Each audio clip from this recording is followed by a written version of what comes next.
got to, number one, have your wide area network. You got to have 3G. You got to have, it's a baseline, right? You got to have a nationwide network. You got to make it work. I will tell you, one of the keys as you think about applications is going to be the bigger the pipe, the faster the pipe, the applications will get better.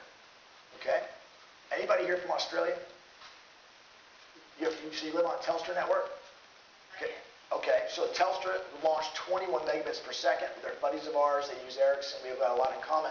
And if you ask them to tell you one thing that happened when they launched 21 megabits is everything got better and new applications are starting to be born. Is that fair? When you kind of see around Telstra's network. Okay, we just announced last week that we're gonna launch 7.2. Okay, we're gonna go from 3.6 to 7.2. Nice jump, very, very important for us, right? It's gonna bring a lot. Just that jump of theoretical speeds by doubling will give us the fastest speeds in the United States.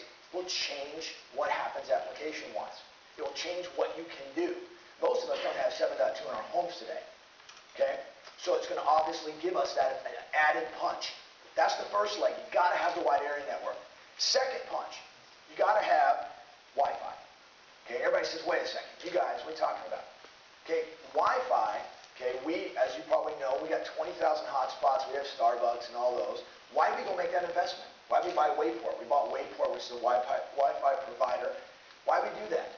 Because the bottom line is, I don't think I showed you a device that won't have Wi-Fi.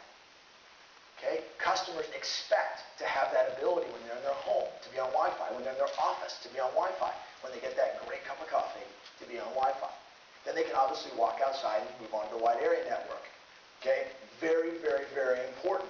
So, and the last part is international. There's a lot of you here that are from other places of the United States. You've got to have ubiquitous coverage. So when your customer is thinking about this value prop, and I'm going to buy this device, and I'm going to go use this device a certain way. I want to use it in my home. Right? Home broadband, I want to use it when I'm out and about in the macro network. I want to use it when I've got a Wi-Fi hotspot available, and I want to use it when I get off the plane in, for us, 171 countries for data. Okay? So if you don't have those things, it makes it very difficult to deliver that ubiquitous coverage, that value proposition that we want to bring. So for us, we think this is critical, and we're going to continue to invest. We made an announcement earlier this year. We're still spending $17, $18 billion this year in CapEx at ATT. It's important. Ray will make that point, right, because of the economy and the fact that we're still going to invest. What I love about it is it's going to bring what I need and what we need to deliver on our promise here to customers. Second part, flexible solutions and business models. Why do we have to change things? So let's just go back to my earlier first slide, wireless business. Do you think the wireless carriers were kind of stuck in our ways a couple years ago? It's okay. I got thick skin. Sure we were. When we did the Apple deal, we had all kinds of stuff written up about us that we were just out of our minds to give any control away in the UI, any control away in the apps. Kind of worked out for us. Okay? My point in taking on this new role is we have to start with a white, clean sheet of paper. We have to, so my first point, business models. We're wide open. I walk into an OEM's office, sit down with the CEO, says, well, we don't know how we're going to make money, how are we going to monetize, how's the customer going to get what they need, and you and I, let's talk about it. Okay, are we going to do wholesale models? We are. Are we going to do retail? Yeah. Are we going to do rev shares? Sure. We're going to do them all. Because bottom line, when you look at all those different types of devices, the world's different. I get asked by analysts, well, what's the ARPU for emerging devices? Well, okay, so what's the ARPU for a computer? What's the ARPU for a dog collar? They're a bit different. Okay? What's the ARPU for when you send a picture to grandma? Different. So we have to come into this thing open. Okay? And wireless carriers aren't known for that. Okay?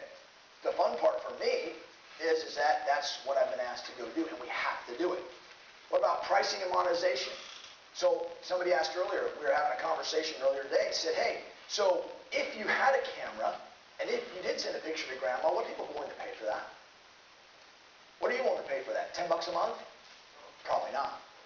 Right? But if I said to you, how about you pay per picture? That sounds pretty reasonable.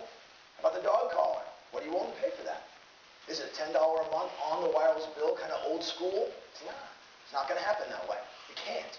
Okay? So we have to think about that. Let me ask another question. For those of you who have computers in the room that aren't from here, would you love to be able to fire that up, open it up, right? And buy a day pass from AT&T on the wide area network versus Wi-Fi if that's what's available? Of course you would. So we don't do that today. So we're going to have to change how we operate. We're going to have to bring in more rate plans, more rate structures. I just bought a computer for my 13-year-old daughter. Do you think I put her on a $60 2-year contract? She's going to use it 80% of the time where? In my house.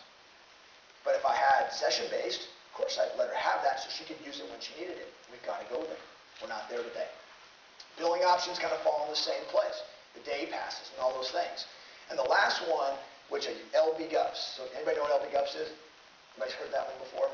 I got one. So LB GUPS is basically the customer experience. It's learn, buy, get, use, pay, and service. Okay? So it's kind of saying, when you think about a device, a brand new device, pick any one I've talked about, what's the new model? So today you go out and you buy a PC and you activate it on our network inside of our store. You're done. Okay? The customer service angle on that, you pick up the phone. It's all kind of the same old stuff, right? What should tomorrow be like? Wouldn't it be great to buy it, go home, open it up, and on the screen you get an opportunity to monetize with us? Got a care issue, you get on the screen. You want to buy another day pass, you want to do... The bottom line is the whole way we service around these devices has to change for us to be successful.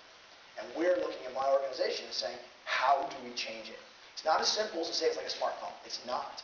Okay, look at all the examples I've given you, the dog collars, the cameras, anytime, the e-books. If you have an e-book, you want to pay a monthly amount, or do you want to pay when you buy something? Do you want to pay when you have a subscription with the Wall Street Journal? Okay, these are all new concepts to the wireless space that we have to bring to be successful. Does it make sense? Okay, last, certainly not least, distribution. And the reason I have this on here is really important. And you say to yourself, okay, so we have the device, we think it's wirelessly enabled, it's ready to roll, it's all good, okay? We believe we have the right customer experience, okay? We believe we have the right activation process, we believe we have the right way to monetize together. Where do I buy it? Is probably important. How do I get it? Do I buy everything on the web? No. Okay? Having robust distribution is going to be critical. And people look at it and say, well, it's just going to be the same stuff as always. Right? I'm going to walk into Best Buy and they're going to have everything. Maybe. Best Buy is a wonderful partner of ours. Love them. And they will have a lot of these things. But the bottom line is it's going to change. What if you walk into an ATT mobility store? Do you expect that all these devices will be there? They better be. Right? I got 80 million customers that come there all the time. They're going to expect that. Verizon probably thinking the same thing. So my point is this whole ecosystem around these devices isn't just going to be the same old wireless ecosystem. It's going to change. Because now you're talking about getting into cars, and you're talking about getting into all these other new things that today we don't touch. We just got done with a trial just launching simple netbooks in our stores. We did 16 stores in the country. We learned a ton. A lot of people said, well, if you can sell a RIM, right, you can sell a computer. Wrong. Not that simple. Okay? So we're learning as we go, but absolutely distribution is going to be critical to what we do. Okay.